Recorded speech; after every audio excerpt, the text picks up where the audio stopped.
Josh Agriculture here again.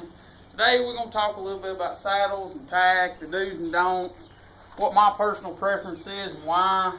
Saddles is kind of like trucks, cars, four-wheelers. I mean, it's customizable all you want to. Okay, mine, I like just simple leather. They've got all this intricate detail and tooling you can get on it, silver conchos.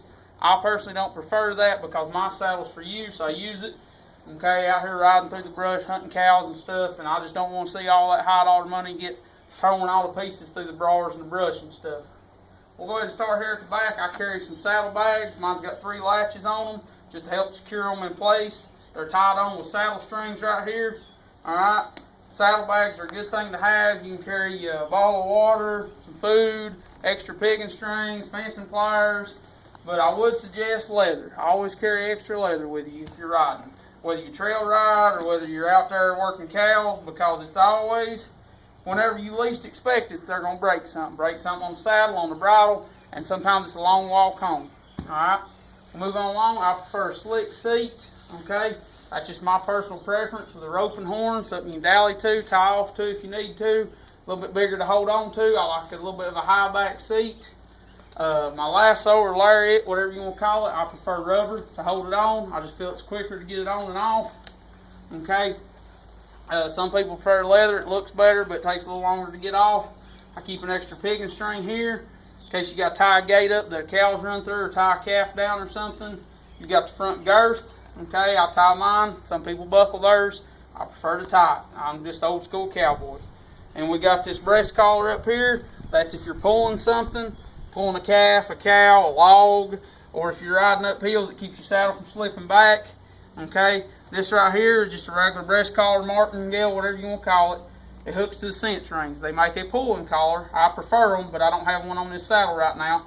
They go up and they hook around your pommel up here, and all that does is give the horse a little bit more if you're trying to pull something.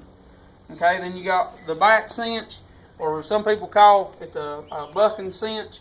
And what that is if you're riding a horse and you're pulling something, it helps secure your saddle from flipping up if it turns on you. Or if you take a young colt out or even an old horse that gets spooked or boogered at something, keeps your saddle from flipping up around the neck. Something good to have. I wouldn't ride without one. And then we'll go on down to the stirrups. These are my pride and joy on my saddle, okay? These are called tapaderos, or some people call them hooded stirrups. The only difference between hooded stirrups and tapaderos is this has got the long finish, like style to them. Hooded stirrups, just a piece of leather that goes over them. They're just like regular stirrups, they just got a good cover over them. And what that is, you're riding along, sticks or something come get stuck between here. If you're breaking colts, riding through the brush, I'm telling you for a fact, I've done it. I've got a stick hung there, and you talk about a bad wreck for you and your horse. It's going to be a bad day real quick. So these are my pride and joy. I love these things. I've also got this piece on my stirrup right here. And what that does is it turns my stirrups. Most stirrups sit on your saddle just like so. You get on them and you got to bend your skirts to ride out. Okay? What this does, it go ahead and turns the stirrup. It's a little bit more aggravating getting on because you got to turn it to get on. But once you get on, the stirrup's done turned. It's easier on your knees as far as keeping them turned out. Alright, that's just a little bit on saddles. We'll move on up to my bridle. This is my personal preference. This here is called a half-breed. And the reason it's called a half-breed is because some people ride in a hackamore, which has no bit. It's just a rawhide piece that goes across the nose here. Alright. Mine is called a half-breed because it does have a bit. It's got a snaffle in it. I like a snaffle bit with a curb strap. Gives you just a little bit. Most horses don't need more than that. Some horses do. Some bits has got big long shanks, give you a little bit more leverage. My trusty Steve Choctaw here don't need that. But when he does get up and go, sometimes the snaffle ain't enough to stop him. So when you pull back right here, this is a piece of rawhide. It puts just a little bit more pressure on his nose and helps stop him.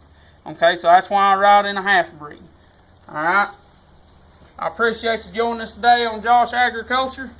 Got any questions, comments, concerns, hit the like, subscribe button. Any more videos you want to see in the future, just drop a link and we'll see what we can do. Alright, y'all have a nice day.